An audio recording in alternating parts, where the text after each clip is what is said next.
Our journey begins with the visit of Birmingham, Alabama for the 50th anniversary of the 16th Street church bombing. By the way, have you ever been sick and tired of being sick and tired? If so, Fannie Lou Hamer's 30th Memorial Symposium comes to Jackson State University. In addition, an important message about giving will take you inside a community haven with Stewpot Community Services. We want you to be heard. All coming up on Say It Loud. The civil rights movement sparked many events throughout the 60s. We followed one story to Birmingham, Alabama, to the 16th Street church bombing. Here is our story.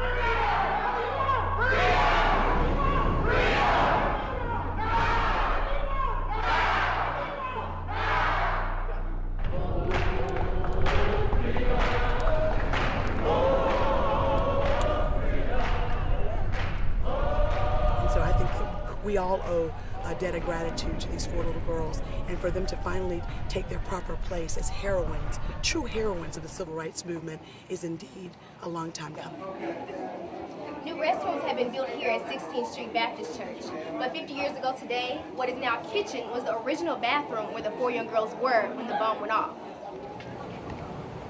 When I went to the hospital, I had glass all in my eyes and in my chest, just really, and I lost my right eye on that day and injured my left eye badly because, you know, when the doctor had operated on me, he would ask me, what do I see?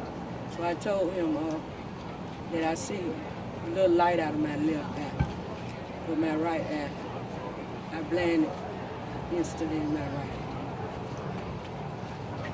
Thank you. On that day, September the 15th, 1963, my dad has instituted this day would be Youth Sunday, where youth could be feeling valuable. And we studied downstairs the lesson, a love that forgives, as Pastor Price eloquently did that at our 9:30 Sunday school hour. But that day of celebration, after we studied the lesson, turned to be marred by violence as windows blew out and the building shook under this very foundation. People asked me, what was your dad going to preach about? He never preached that sermon, and I'm glad I asked him before he died. He was going to say that Jesus Christ was the solid rock, the rock that will not roll, that we listen to, the children, we listen to rock and roll music. But they talked about in the song that Jesus is a rock. Little did we realize that we needed that rock that day that would take us forward instead of keep us as in a tomb at what happened at this church. So as we think about the change that came about, I like to think that my 4 friends did not die in vain. I'm here because I thought that I should be here. We went through a lot of violence and the suffering of these families that we starting in Montgomery suffered a lot of violence. And I think that this is a very historic occasion, and it's kind of spiritual to come back here. And we've been revived and rejuvenated. I listened to the stories with Congresswoman Sewell the other morning and met Sarah, and to hear her story from her attorney, I was just moved to keep on keeping on. As we celebrate 58 years in service to the movement and the 50 years here. You know, this day was the worst.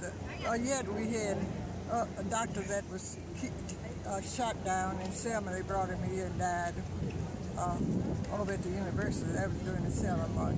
And by the way, I lived up on the hill they called Dynamite Hill. And Cynthia Wesley, one of the girls that was killed, was my next door neighbor. So, you know, this is a sad day, but it's one that lives in the memory because it looked like a war zone down here.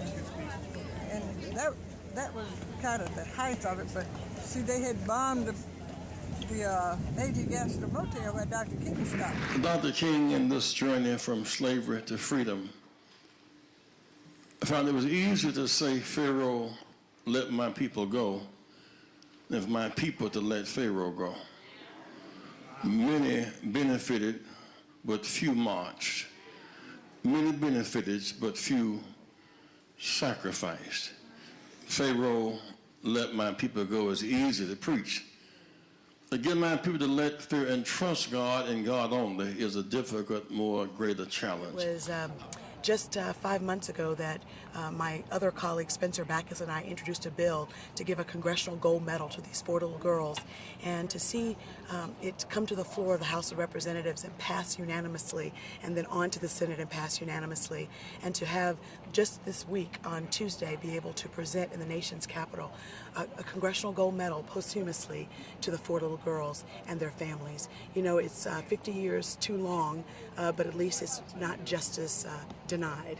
Justice delayed, but not denied. And so I'm just thrilled to be here today. You know, the tragedy that happened here 50 years ago really has paved the way for us to have black elected officials like myself. I know that as a little black girl from Selma, Alabama, who wasn't even born in 1963, I know that my reality would not be the same had they not taken their journey and their sacrifice. Little girls, every Negro who refuses to go down to try to register and vote participated in that act.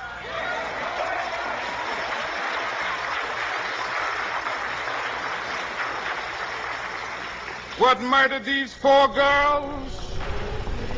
The apathy and the complacency of many Negroes who will sit down on their stools of do nothing and not engage in creative protest to get rid of this evil system.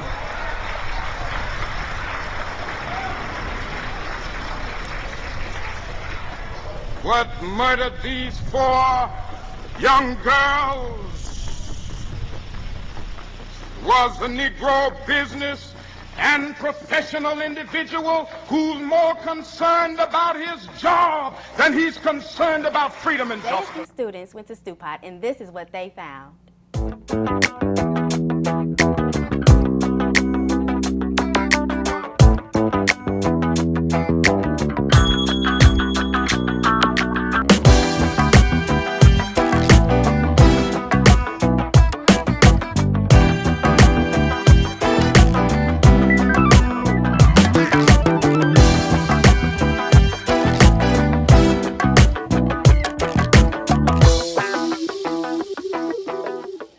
I started out volunteering next door at our Sims house, which was one of the women and children's shelters. And from there, I would do a book club with the women and children, with the women actually, just trying to do, encouraging them to show them that there is a better way out here versus going from how they would normally go. They can donate monetary items, as far as it could be cash, it could be, they can donate clothing, they can donate food. During the holiday times, we adopt a lot of the families here that we have in the shelter, so they can adopt the kids during the holiday times. And during the summertime, they can sponsor the summer camp program, sponsor a child. So there's a lot of different ways that they can give back. We have people that give back as individuals, and then we have different businesses, churches, and organizations that give back. So if you would like to give back on an individual basis, you can, or it can be done as a group or anything like that. Me personally, I feel that I do touch a few lives. Do I do it every day? I can't say that I do it every day. But monthly, I can say that I do touch some lives, because I've had people to come back and either tell me what you said to me was very encouraging. I really appreciate the word that you gave me. I don't look down on anybody, because but for the grace of God, there go I could be in their shoes. You know, we never know. So don't judge anybody, and that's something that I try and live by each and every day that I come to work. Don't judge or look down on anybody. To be able to come here and be able to give back, plus work, earn a living, and be able to just realize, you know, I'm grateful, I'm thankful, and it could be me sitting at that dining room table eating lunch versus me helping to serve them. Our ultimate goal is to help them to refine themselves and get a job. If they hadn't finished their education, to go back to school and get an education. We try and make sure that our kids are in school. We have a summer camp program as well as the after school care program that the kids go to and attend. But we try and make sure that they are in school, and that if the parents hadn't finished their education, that they do go back. They can contact me at 601-353-2759, extension 28. My email is tlindsay lindsey@stupot.org.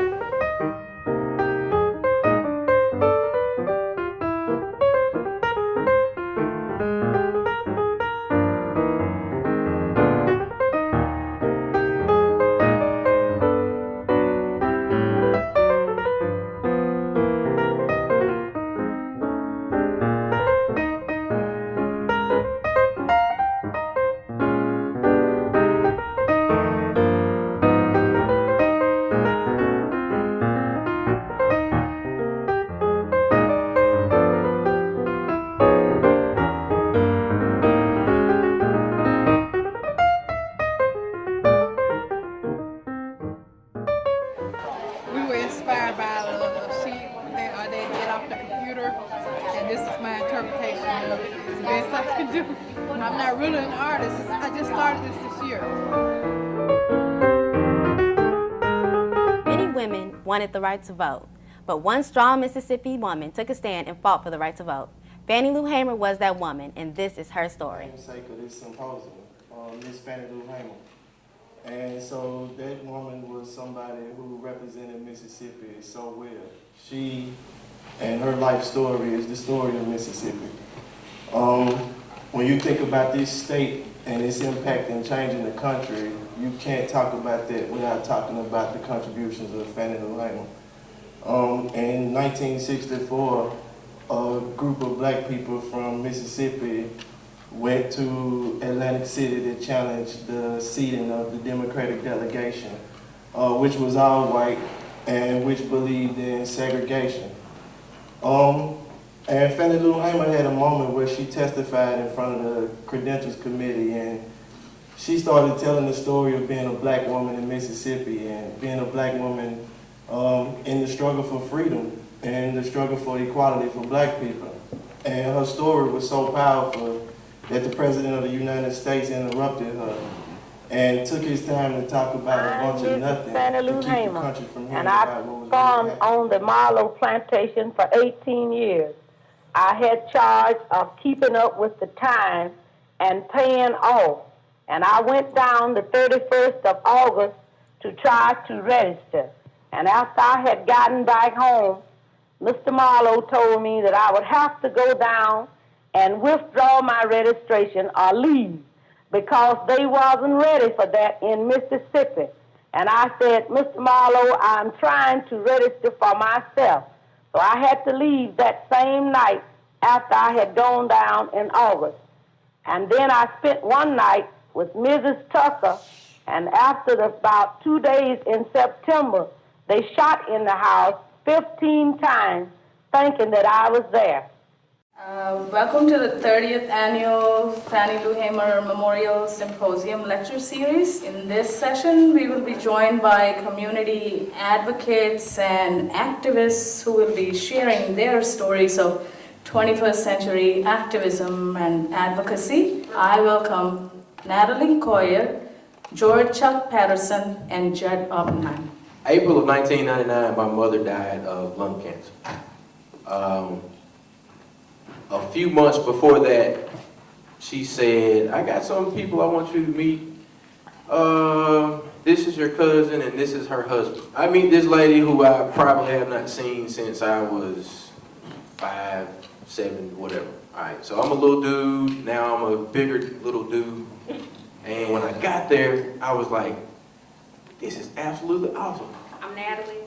I work at the Children's Defense Fund where I serve as their regional youth director. I work with young women, mostly in the Mississippi Delta and the Jackson metro area.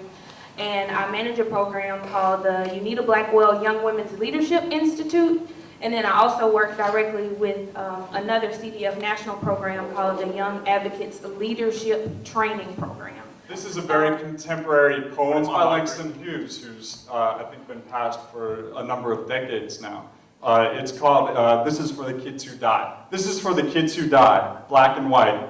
For kids will die certainly.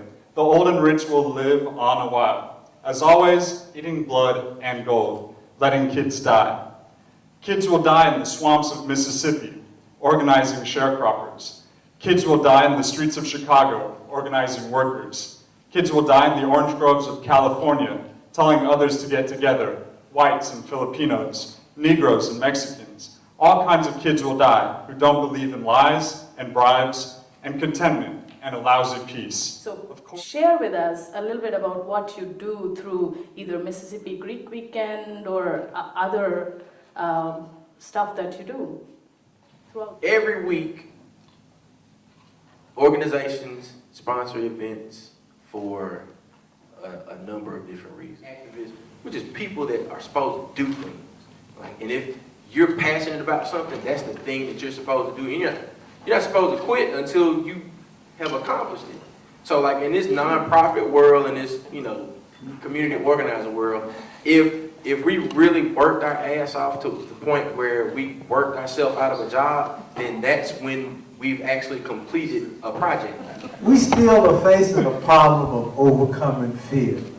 And I want to sing a couple verses with us of this song that helps us to overcome fear, which we call Ain't Scared of Nobody Cause I Want My Freedom. Forgive us, English teachers, but this is not the English class. This is a class in communication. So I can teach it to you in about 25 seconds. Ain't scared of nobody, cause I want my freedom. I want my freedom. I want my freedom. Ain't scared of nobody, cause I want my freedom. I want my freedom now. Everybody. Ain't scared of nobody, cause I want my freedom. I want my freedom. I want my freedom. Ain't scared of nobody, cause I want my freedom. I want my freedom now. You have just watched the first episode of the JSU production Say It Loud. This production included segments of Birmingham, Alabama, Fannie Lou Hamer, the Community Stew Pot. I'm Aviam Jordan, and thank you, and tune in for episode 2.